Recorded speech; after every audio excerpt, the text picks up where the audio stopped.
All right, so you're trying to use FaceTime on your Android phone, and it can be done. Here's my iPhone and Samsung Galaxy connected via FaceTime. But there is a pretty big and important limitation that you need to be aware of. FaceTime is Apple's proprietary video calling service, so Android phones can't use the FaceTime app.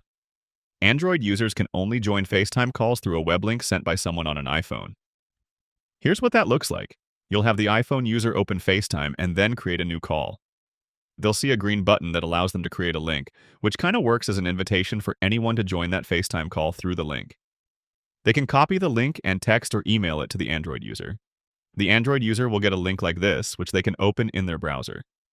You'll get prompted for a name, and after typing the name, you'll give the browser permissions for camera and microphone, and you'll be able to join the call.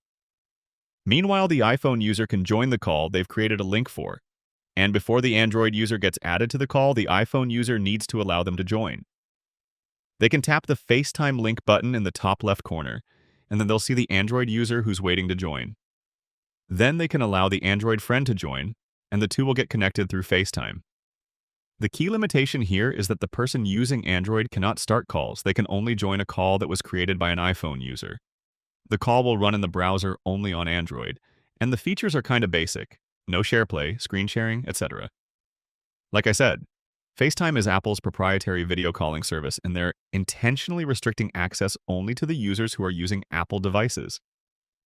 If you want more flexibility to call between iPhone and Android, you can always use third-party apps like Google Meet, WhatsApp, Zoom, or Signal. Click that like button if this helped you, and subscribe for more easy guides like this.